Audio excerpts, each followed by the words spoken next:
Hello and welcome to Bitesized Audio on YouTube.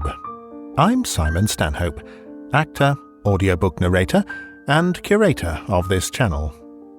On the channel you can hear my narrations, more than 100 to date and more to come, of classic short stories, mostly from the Victorian and Edwardian eras, including vintage ghost stories, detective stories, and other classic tales of mystery and suspense. To accompany the narrations, I've put a short profile of the authors in the video description, as well as some general background notes on the stories for those who'd like to know more. If you enjoy this content, please hit subscribe, like, share, leave a comment if you'd like to, and thank you for listening.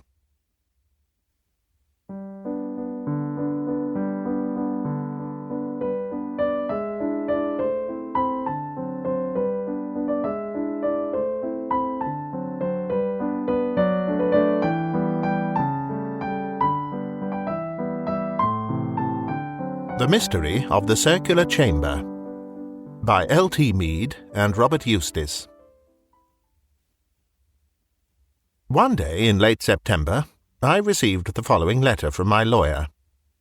My dear Bell, I shall esteem it a favour if you can make it convenient to call upon me at 10 o'clock tomorrow morning on a matter of extreme privacy. At the appointed hour, I was shown into Mr. Edgecombe's private room. I had known him for years. We were, in fact, old friends, and I was startled now by the look of worry, not to say anxiety, on his usually serene features. "You are the very man I want, Bell," he cried. "Sit down. I have a great deal to say to you. There is a mystery of a very grave nature, which I hope you may solve for me. It is in connection with a house said to be haunted." He fixed his bright eyes on my face as he spoke. I sat perfectly silent, waiting for him to continue. "In the first place," he resumed, "I must ask you to regard the matter as confidential." "Certainly," I answered. "You know," he went on, "that I have often laughed at your special hobby, but it occurred to me yesterday that the experiences you have lived through may enable you to give me valuable assistance in this difficulty." "I will do my best for you, Edgecombe," I replied. He lay back in his chair, folding his hands. "The case is briefly as follows," he began. "It is connected with the family of the Wentworths. The only son, Archibald, the artist, has just died under most extraordinary circumstances. He was, as you probably know, one of the most promising watercolour painters of the younger school, and his pictures in this year's Academy met with universal praise. He was the heir to the Wentworth estates, and his death has caused a complication of claims from a member of a collateral branch of the family, who, when the present squire dies, is entitled to the money. This man has spent the greater part of his life in Australia, is badly off, and evidently belongs to a rowdy set. He has been to see me 2 or 3 times, and I must say, frankly, that I am not taken with his appearance." "Had he anything to do with the death?" I interrupted. "Nothing whatever, as you will quickly perceive. Wentworth has been accustomed from time to time to go alone on sketching tours to different parts of the country. He has tramped about on foot, and visited odd, out-of-the-way nooks, searching for subjects. He never took much money with him, and always travelled as an apparently poor man. A month ago he started off alone on one of these tours. He had a handsome commission from Barlow & Co., picture dealers in the Strand. He was to paint certain parts of the River Meron, and although he certainly did not need money, he seemed glad of an object for a good ramble. He parted with his family in the best of health and spirits, and wrote to them from time to time. But a week ago they heard the news that he had died suddenly at an inn on the Meron. There was, of course, an inquest and an autopsy. Dr. Miles Gordon, the Wentworth's consulting physician, was telegraphed for, and was present at the post-mortem examination. He is absolutely puzzled to account for the death. The medical examination showed Wentworth to be in apparently perfect health at the time. There was no lesion to be discovered upon which to base a different opinion, all the organs being healthy. Neither was there any trace of poison, nor marks of violence. The coroner's verdict was that Wentworth died of syncope, which, as you know, perhaps, is a synonym for an unknown cause. The inn where he died is a very lonely one, and has the reputation of being haunted. The landlord seems to bear a bad character, although nothing has ever been proved against him. But a young girl who lives at the inn gave evidence which at first startled everyone.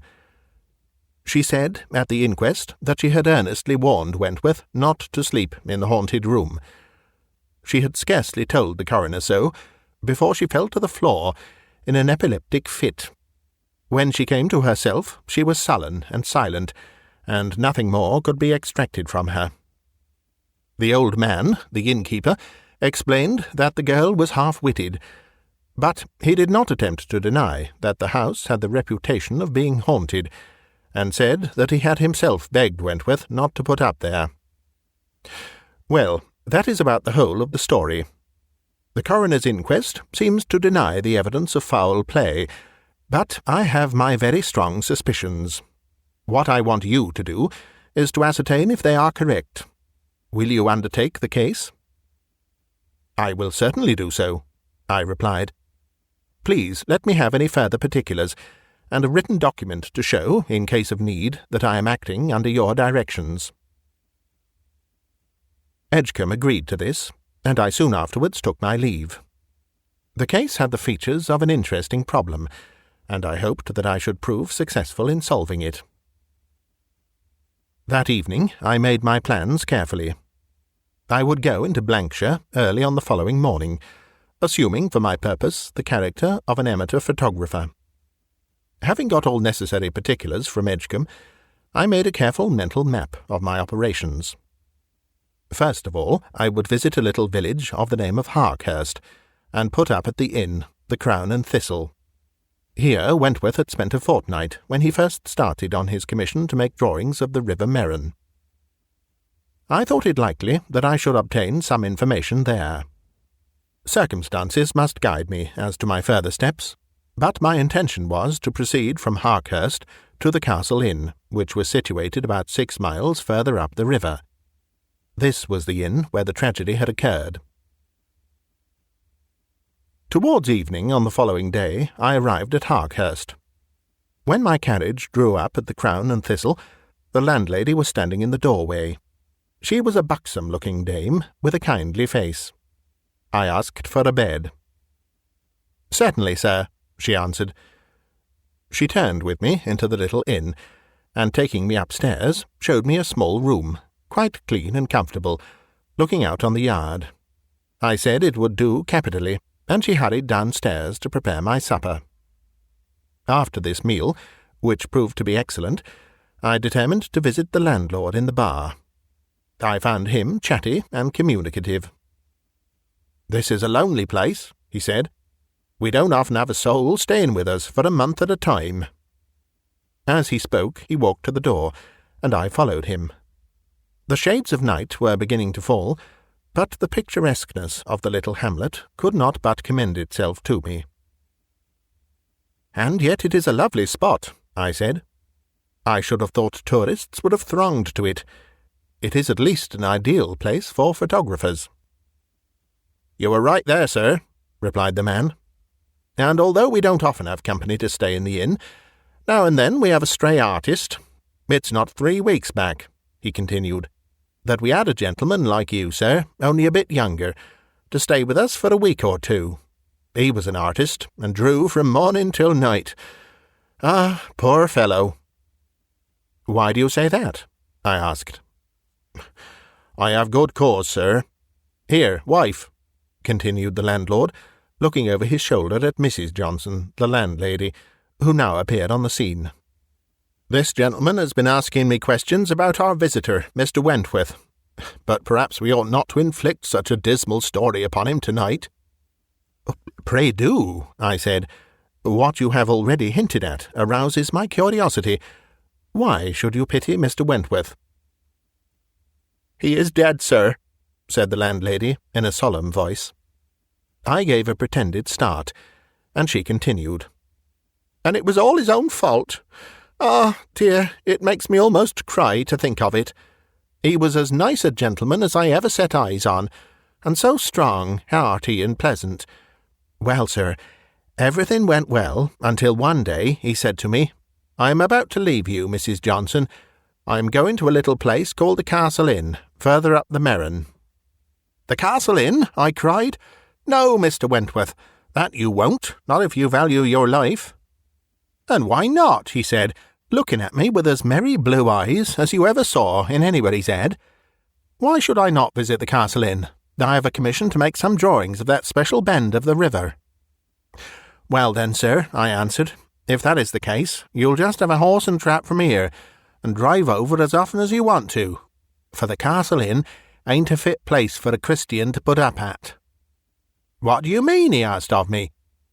It is said to be haunted, sir, and what does happen in that house the Lord only knows, but there's not been a visitor at the inn for some years, not since Bailiff Holt came by his death. Came by his death? He asked, and how was that? God knows, but I don't, I answered.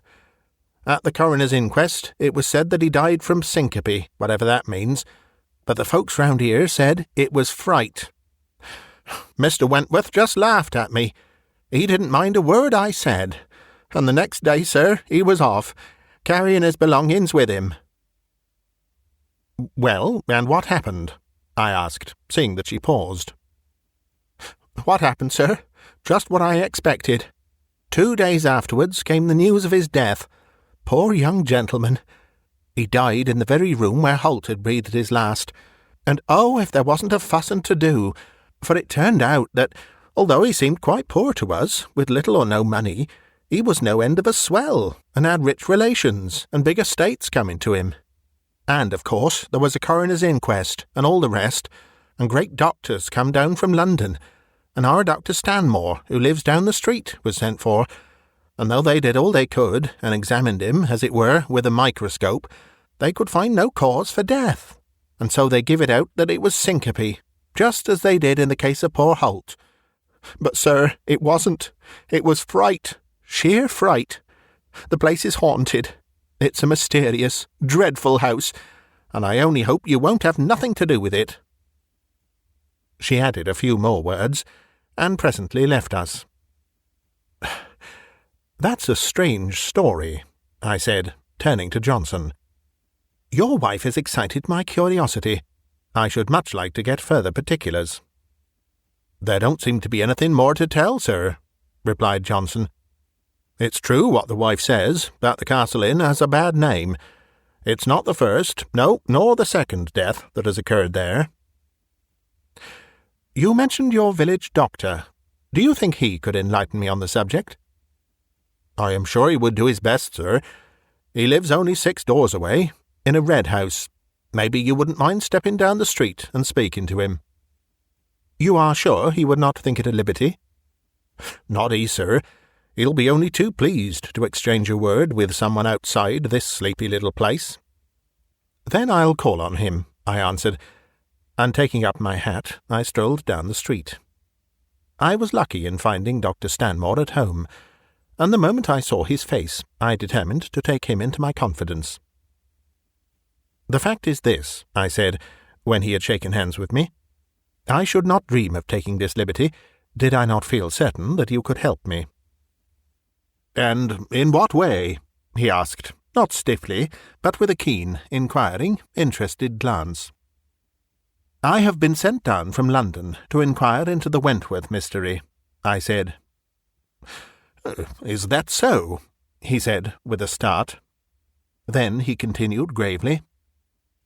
I fear you have come on a wild goose chase. There was nothing discovered at the autopsy to account for the death. There were no marks on the body, and all the organs were healthy. I met Wentworth often while he was staying here, and he was as hearty and strong-looking a young man as I have ever come across. But the Castle Inn has a bad reputation, I said. Well, that is true. The people here are afraid of it. It is said to be haunted, but really, sir, you and I need not trouble ourselves about stupid reports of that sort. Old Bindloss, the landlord, has lived there for years, and there has never been anything proved against him. Is he alone? No, his wife and a grandchild live there also. A grandchild, I said. Did not this girl give some startling evidence at the inquest? Nothing of any consequence, replied Dr. Stanmore. She only repeated what Bindloss had already said himself, that the house was haunted, and that she had asked Wentworth not to sleep in the room. Has anything ever been done to explain the reason why this room is said to be haunted? I continued. Not that I know of. Rats are probably at the bottom of it. But have not there been other deaths in the house? That is true. How many? Well, I have myself attended no less than 3 similar inquests. And what was the verdict of the jury? In each case, the verdict was death from syncope. Which means cause unknown, I said, jumping impatiently to my feet. I wonder, Dr. Stanmore, that you are satisfied to leave the matter in such a state. Well, and pray, what can I do? He inquired. I am asked to examine a body. I find all the organs in perfect health. I cannot trace the least appearance of violence, nor can I detect poison. What other evidence can I honestly give? I can only say that I should not be satisfied, I replied. I now wish to add that I have come down from London determined to solve this mystery. I shall myself put up at the Castle Inn. Well, said Dr. Stanmore. And sleep in the haunted room. Of course you don't believe in the ghost. No, but I believe in foul play. Now, Dr. Stanmore, will you help me? Oh, most certainly, if I can. What do you wish me to do? This. I shall go to the Castle Inn tomorrow. If, at the end of 3 days, I do not return here, will you go in search of me, and at the same time post this letter to Mr. Edgecombe, my London lawyer? If you do not appear in 3 days, I'll kick up no end of a row, said Dr. Stanmore. And, of course, post your letter. Soon afterwards, I shook hands with the doctor and left him. After an early dinner on the following day, I parted with my good-natured landlord and his wife, and with my knapsack and kodak strapped over my shoulders, started on my way. I took care to tell no one that I was going to the Castle Inn, and for this purpose doubled back through a wood, and so found the right road. The sun was nearly setting when at last I approached a broken-down signpost, on which, in half-obliterated characters, I could read the words, "To the Castle Inn." I found myself now at the entrance of a small lane, which was evidently little frequented, as it was considerably grass-grown. From where I stood I could catch no sight of any habitation, but just at that moment a low, somewhat inconsequent laugh fell upon my ears.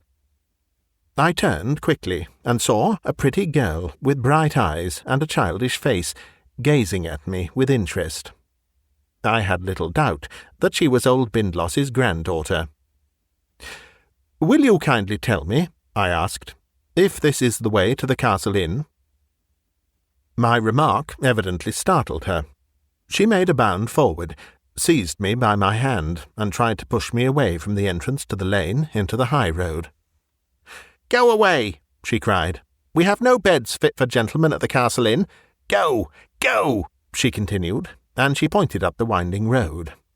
Her eyes were now blazing in her head, but I noticed that her lips trembled, and that very little would cause her to burst into tears. "But I am tired and footsore," I answered. "I should like to put up at the inn for the night." "Don't," she repeated. "They'll put you into a room with a ghost. Don't go. 'Tain't a place for gentlemen." Here she burst, not into tears, but into a fit of high, shrill, almost idiotic laughter. She suddenly clapped one of her hands to her forehead, and, turning, flew, almost as fast as the wind, down the narrow lane and out of sight. I followed her quickly. I did not believe that the girl was quite as mad as she seemed, but I had little doubt that she had something extraordinary weighing on her mind. At the next turn, I came in view of the inn. It was a queer-looking old place, and I stopped for a moment to look at it. The house was entirely built of stone. There were 2 stories to the centre part, which was square, and at the 4 corners stood 4 round towers. The house was built right on the river, just below a large mill pond. I walked up to the door and pounded on it with my stick. It was shut, and looked as inhospitable as the rest of the place. After a moment's delay, it was opened 2 or 3 inches, and the surly face of an old woman peeped out. "And what may you be wanting?" she asked. "A bed for the night," I replied. "Can you accommodate me?" She glanced suspiciously, first at me and then at my camera. "You are an artist, I make no doubt," she said, "and we don't want no more of them here." She was about to slam the door in my face, but I pushed my foot between it and the lintel. "I am easily pleased," I said. "Can you not give me some sort of bed for the night?" "You had best have nothing to do with us," she answered. "You go off to Harkhurst. They can put you up at the Crown and Thistle." "I have just come from there," I answered.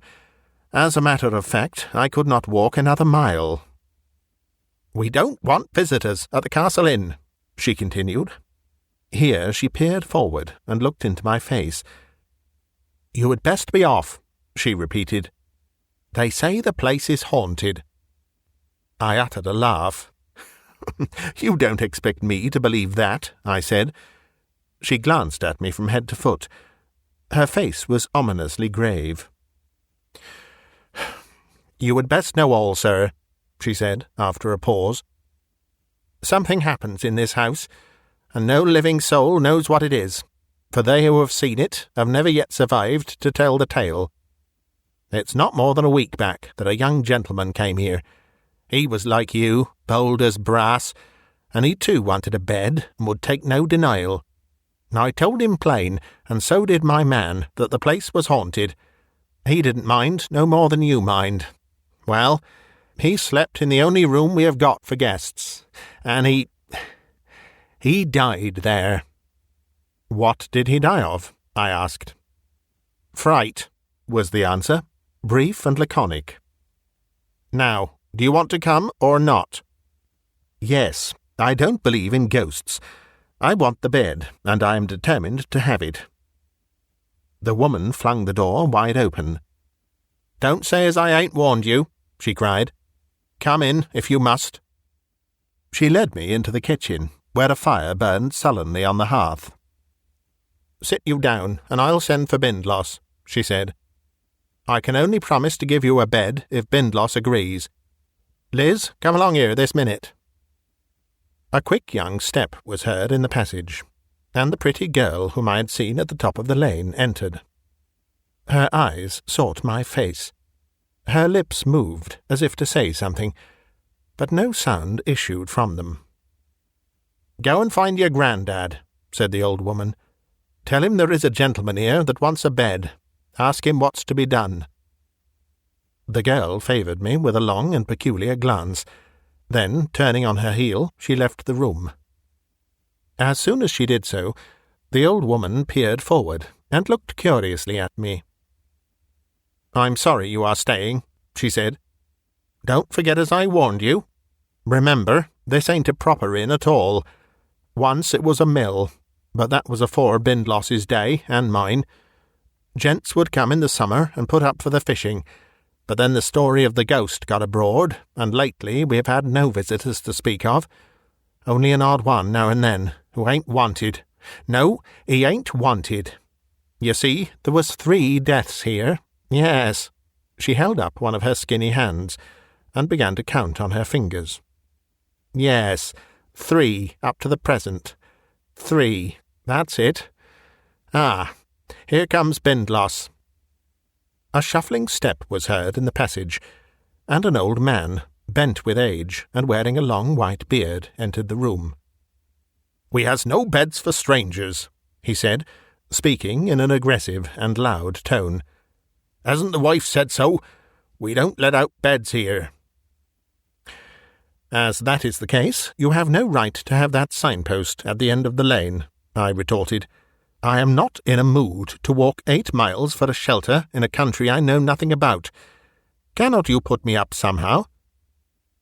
"I have told the gentleman everything, Sam," said the wife. "He is just for all the world like young Mr. Wentworth, and not a bit frightened." The old landlord came up and faced me. "Look you here," he said. "You stay on at your peril. I don't want you, nor do the wife. Now, is it yes or no?" "It is yes," I said. "There's only one room you can sleep in." "One room is sufficient." "It's the one Mr. Wentworth died in. Hadn't you best take up your traps and be off?" "No, I shall stay." "Then there's no more to be said." "Run, Liz," said the woman, "and light the fire in the parlour." The girl left the room, and the woman, taking up a candle, said she would take me to the chamber where I was to sleep. She led me down a long and narrow passage, and then, opening a door, down 2 steps into the most extraordinary-looking room I had ever seen. The walls were completely circular, covered with a paper of a staring, grotesque pattern. A small iron bedstead projected into the middle of the floor, which was uncarpeted except for a slip of matting beside it. A cheap deal wash-hand stand, a couple of chairs, and a small table with a blurred looking-glass stood against the wall beneath a deep embrasure, in which there was a window. This was evidently a room in one of the circular towers. I had never seen less inviting quarters. The place felt damp and draughty, and the flame of the candle flickered about, causing the tallow to gutter to one side. There was no fireplace in the room, and above the walls converged to a point, giving the whole place the appearance of an enormous extinguisher. I made a hurried and necessarily limited toilet, and went into the parlour. I was standing by the fire, which was burning badly, when the door opened, and the girl Liz came in, bearing a tray in her hand. She laid the tray on the table, and came up softly to me. "Fools come to this house," she said, "and you are one." "Pray let me have my supper, and don't talk," I replied. "I am tired and hungry, and want to go to bed." Liz stood perfectly still for a moment. "'Tain't worth it," she said.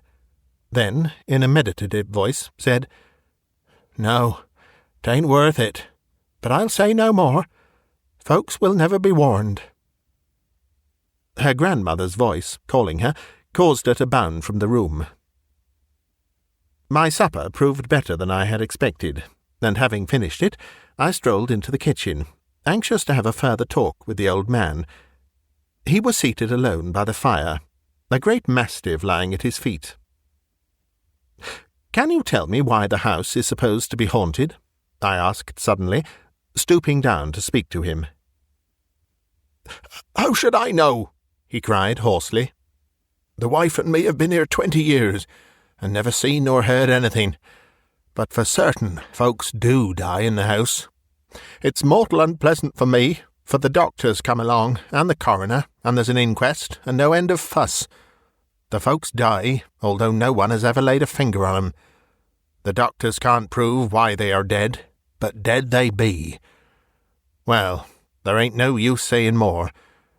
You are here, and maybe you'll pass the one night all right." "I shall go to bed at once," I said, "but I should like some candles. Can you supply me?" The man turned and looked at his wife, who at that moment entered the kitchen. She went to the dresser, opened a wooden box, and taking out 3 or 4 tallow candles, put them into my hand. I rose, simulating a yawn. "Good night, sir," said the old man. "Good night. I wish you well." A moment later I had entered my bedroom, and, having shut the door, proceeded to give it a careful examination. As far as I could make out, there was no entrance to the room except by the door, which was shaped to fit the circular walls. I noticed, however, that there was an unaccountable draught, and this, I at last discovered, came from below the oak wainscoting of the wall. I could not in any way account for the draught, but it existed to an unpleasant extent. The bed, I further saw, was somewhat peculiar. It had no casters on the 4 legs, which were let down about half an inch into sockets provided for them in the wooden floor. This discovery excited my suspicions still further. It was evident that the bed was intended to remain in a particular position. I saw that it directly faced the little window sunk deep into the thick wall, so that anyone in bed would look directly at the window. I examined my watch, found that it was past 11, and placing both the candles on a tiny table near the bed, I lay down without undressing. I was on the alert to catch the slightest noise, but the hours dragged on, and nothing occurred. In the house all was silence, and outside the splashing and churning of the water falling over the wheel came distinctly to my ears. I lay awake all night, but as morning dawned, fell into an uneasy sleep. I awoke to see the broad daylight streaming in at the small window. Making a hasty toilet, I went out for a walk, and presently came in to breakfast.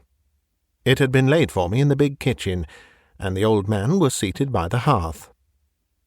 "Well," said the woman, "I hope you slept comfortable, sir." I answered in the affirmative, and now perceived that old Bindloss and his wife were in the humour to be agreeable. They said that if I was satisfied with the room, I might spend another night at the inn. I told them that I had a great many photographs to take, and would be much obliged for the permission. As I spoke, I looked round for the girl, Liz. She was nowhere to be seen. "Where is your granddaughter?" I asked of the old woman. "She has gone away for the day," was the reply. "It's too much for Liz to see strangers. She gets excited, and then the fits come on." "What sort of fits?" "I can't tell what they are called, but they're bad and weaken her, poor thing. Liz ought never to be excited." Here Bindloss gave his wife a warning glance. She lowered her eyes, and going across to the range, began to stir the contents of something in a saucepan. That afternoon I borrowed some lines from Bindloss, and, taking an old boat which was moored to the bank of the mill-pond, set off under the pretence of fishing for pike. The weather was perfect for the time of year. Waiting my opportunity, I brought the boat up to land on the bank that dammed up the stream, and getting out, walked along it in the direction of the mill-wheel, over which the water was now rushing. As I observed it from this side of the bank, I saw that the tower in which my room was placed must at one time have been part of the mill itself, and I further noticed that the masonry was comparatively new, showing that alterations must have taken place when the house was abandoned as a mill and was turned into an inn.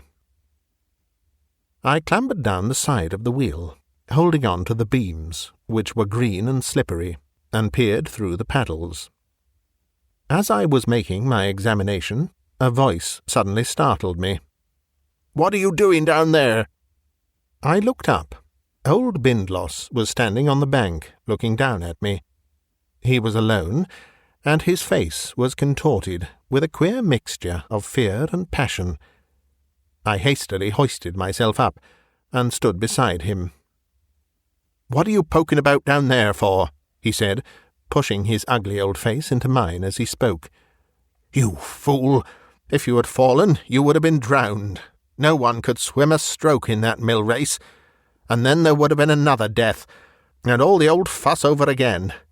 Look here, sir, will you have the goodness to get out of the place? I don't want you here any more."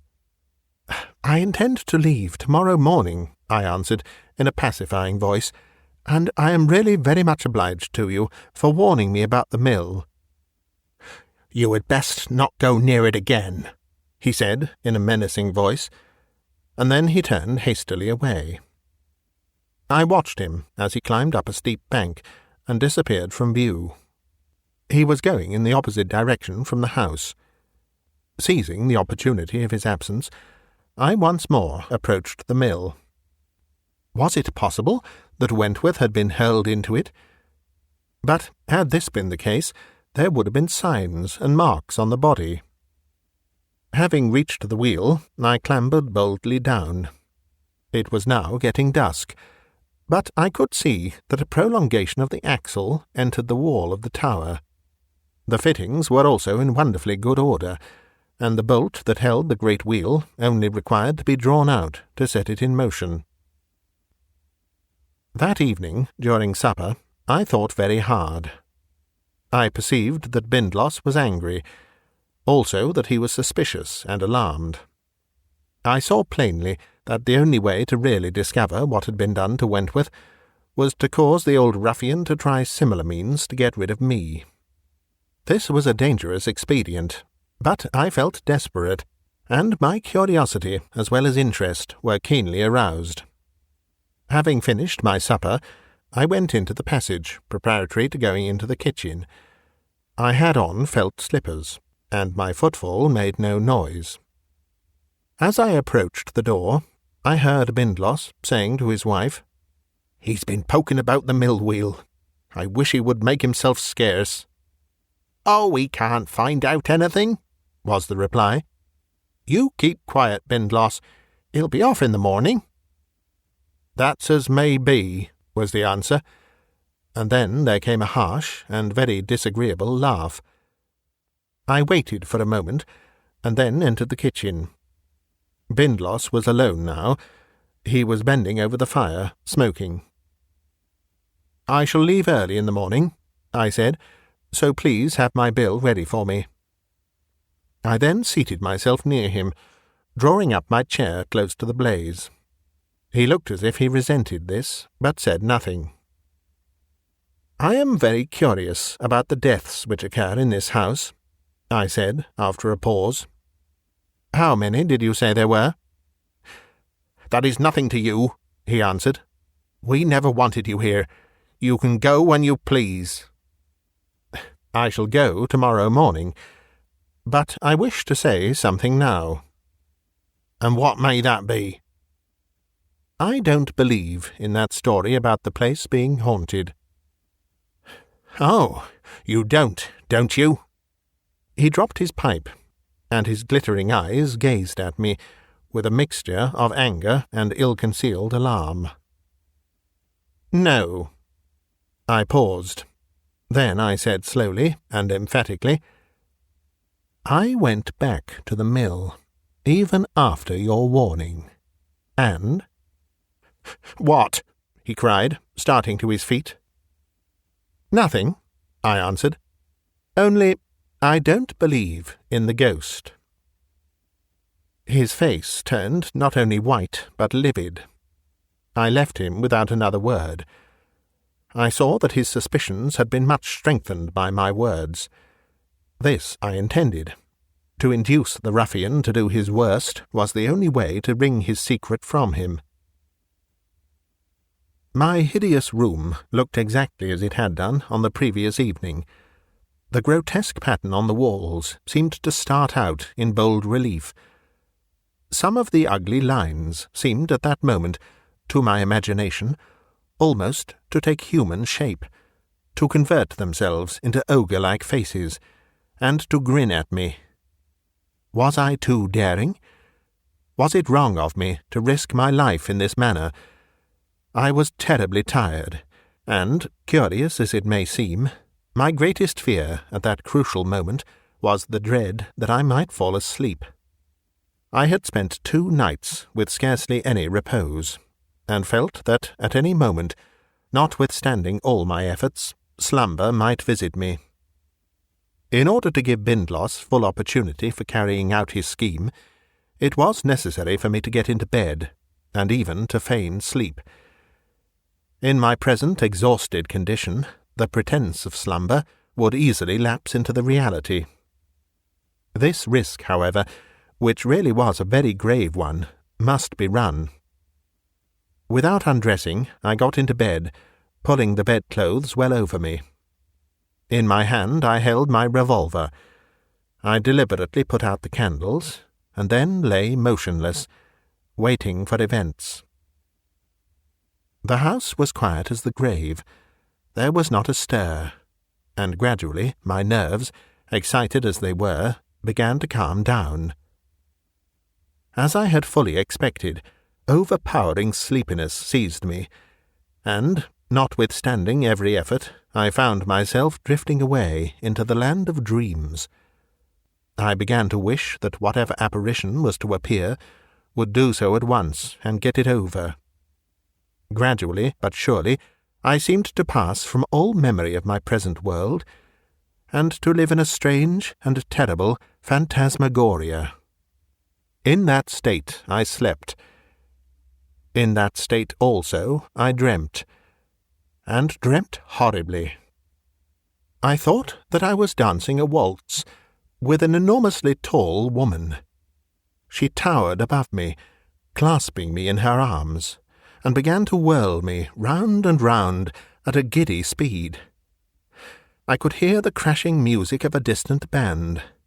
Faster and faster, round and round some great empty hall was I whirled. I knew that I was losing my senses, and screamed to her to stop and let me go. Suddenly, there was a terrible crash close to me. Good God! I found myself awake, but I was still moving. Where was I? Where was I going? I leapt up on the bed, only to reel and fall heavily backwards upon the floor. What was the matter? Why was I sliding? Had I suddenly gone mad? Or was I still suffering from some hideous nightmare? I tried to move, to stagger to my feet. Then, by slow degrees, my senses began to return, and I knew where I was. I was in the circular room, the room where Wentworth had died. But what was happening to me I could not divine. I only knew that I was being whirled round and round at a velocity that was every moment increasing. By the moonlight that struggled in through the window, I saw that the floor and the bed upon it was revolving, but the table was lying on its side, and its fall must have awakened me. I could not see any other furniture in the room. By what mysterious manner had it been removed?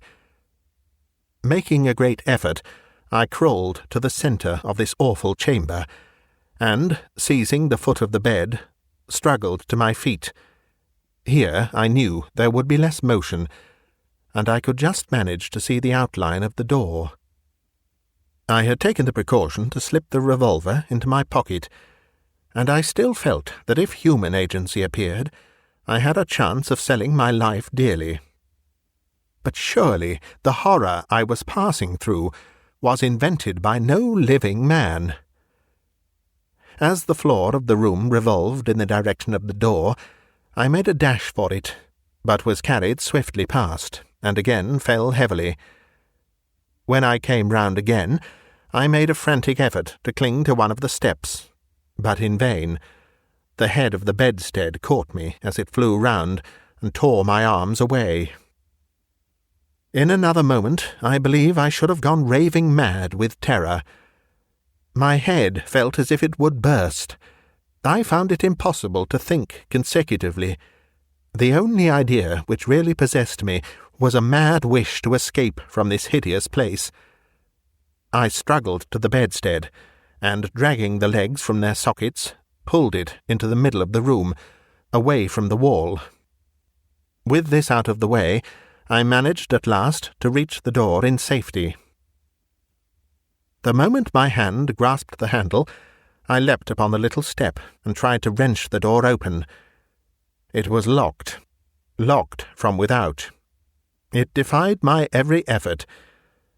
I had only just standing room for my feet. Below me, the floor of the room was still racing round, with terrible speed. I dared scarcely look at it, for the giddiness in my head increased each moment. The next instant, A soft footstep was distinctly audible, and I saw a gleam of light through a chink of the door. I heard a hand fumbling at the lock. The door was slowly opened outwards, and I saw the face of Bindloss. For a moment he did not perceive me, for I was crouching down on the step, and the next instant, with all my force, I flung myself upon him. He uttered a yell of terror. The lantern he carried dropped and went out, but I had gripped him round the neck with my fingers, driving them deep down into his lean, sinewy throat. With frantic speed I pulled him along the passage up to a window, through which the moonlight was shining. Here I released my hold of his throat, but immediately covered him with my revolver. "Down on your knees, or you are a dead man," I cried. "Confess everything, or I shoot you through the heart." His courage had evidently forsaken him. He began to whimper and cry bitterly. "Spare my life!" he screamed. "I will tell everything, only spare my life." "Be quick about it," I said. "I am in no humour to be merciful. Out with the truth." I was listening anxiously for the wife's step, but except for the low hum of machinery and the splashing of the water, I heard nothing. "Speak," I said, giving the old man a shake. His lips trembled. His words came out falteringly. "It was Wentworth's doing," he panted. "Wentworth? Not the murdered man?" I cried. No, his cousin, the ruffian who has been the curse of my life. Owing to that last death, he inherits the property. He is the real owner of the mill, and he invented the revolving floor. There were deaths. Oh, yes. It was so easy, and I wanted the money. The police never suspected, nor did the doctors. Wentworth was bitter hard on me, and I got into his power." Here he choked and sobbed. "I am a miserable old man, sir," he gasped. "So you killed your victims for the sake of money?" I said, grasping him by the shoulder. "Yes," he said. "Yes, the bailiff had £20, all in gold. No one ever knew. I took it, and was able to satisfy Wentworth for a bit." "And what about Archibald Wentworth?" "That was his doing, and I was to be paid." "And now, finally, you wanted to get rid of me?" "Yes, for you suspected." As I spoke, I perceived, by the ghastly light of the moon, another door near. I opened it, and saw that it was the entrance to a small, dark lumber room. I pushed the old man in, turned the key in the lock, and ran downstairs. The wife was still unaccountably absent. I opened the front door, and trembling, exhausted, drenched in perspiration, found myself in the open air. Every nerve was shaken. At that terrible moment I was not in the least master of myself. My one desire was to fly from the hideous place. I had just reached the little gate when a hand, light as a feather, touched my arm. I looked up. The girl Liz stood before me. "You are saved," she said. "Thank God! I tried all I could to stop the wheel. See, I am drenched to the skin. I could not manage it. But at least I locked Granny up. She's in the kitchen, sound asleep. She drank a lot of gin." "Where were you all day yesterday?" I asked. "Locked up in a room in the further tower, but I managed to squeeze through the window, though it half killed me. I knew if you stayed that they would try it on tonight. Thank God you are saved." "Well, don't keep me now," I said. "I have been saved as by a miracle. You are a good girl. I am much obliged to you. You must tell me another time how you managed to live through all these horrors." "Ain't I all but mad?" was her pathetic reply. "Oh, my God, what I suffer!" She pressed her hand to her face. The look in her eyes was terrible. But I could not wait now to talk to her further. I hastily left the place. How I reached Harkhurst I can never tell, but early in the morning I found myself there. I went straight to Dr. Stanmore's house, and having got him up, I communicated my story. He and I, together, immediately visited the Superintendent of Police. Having told my exciting tale, we took a trap, and all three returned to the Castle Inn. We were back there before 8 o'clock on the following morning. But, as the police officer expected, the place was empty. Bindloss had been rescued from the dark closet, and he and his wife and the girl Liz had all flown. The doctor, the police officer, and I all went up to the circular room. We then descended to the basement, and after a careful examination, we discovered a low door, through which we crept. We then found ourselves in a dark vault, which was full of machinery. By the light of a lantern we examined it. Here we saw an explanation of the whole trick. The shaft of the mill wheel, which was let through the wall of the tower, was continuous as the axle of a vertical cogged wheel, and by a multiplication action turned a large horizontal wheel, into which a vertical shaft descended. This shaft was let into the centre of 4 crossbeams, supporting the floor of the room in which I had slept. All round the circular edge of the floor was a steel rim, which turned in a circular socket. It needed but a touch to set this hideous apparatus in motion. The police immediately started in pursuit of Bindloss, and I returned to London.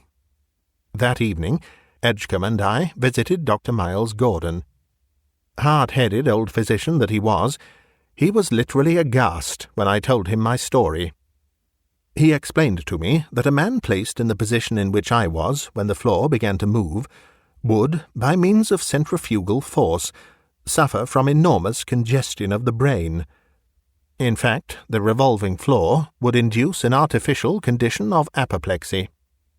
If the victim were drugged, or even only sleeping heavily, and the floor began to move slowly, insensibility would almost immediately be induced, which would soon pass into coma and death, and a post-mortem examination, some hours afterwards, would show no cause for death, as the brain would appear perfectly healthy, the blood having again left it.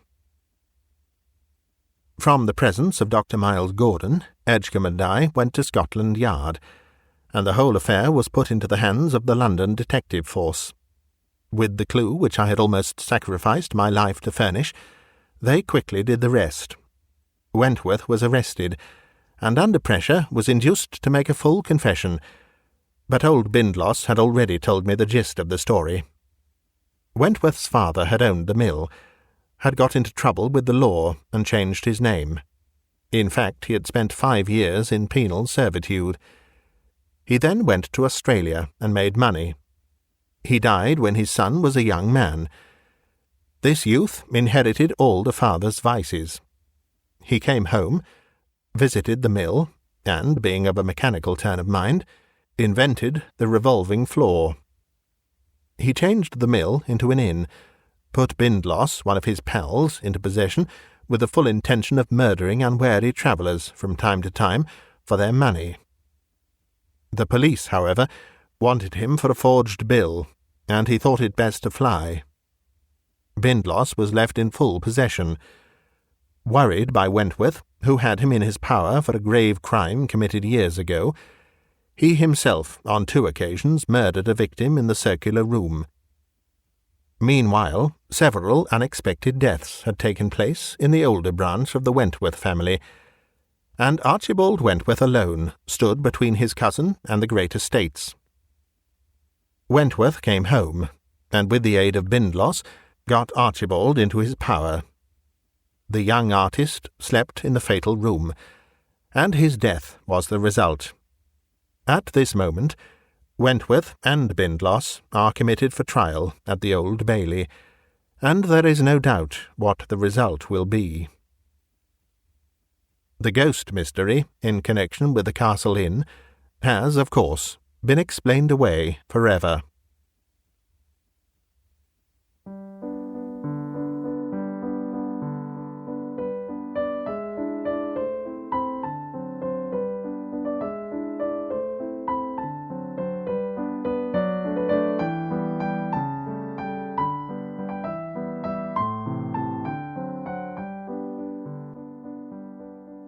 You've been listening to a bite-sized audiobook, read by me, Simon Stanhope.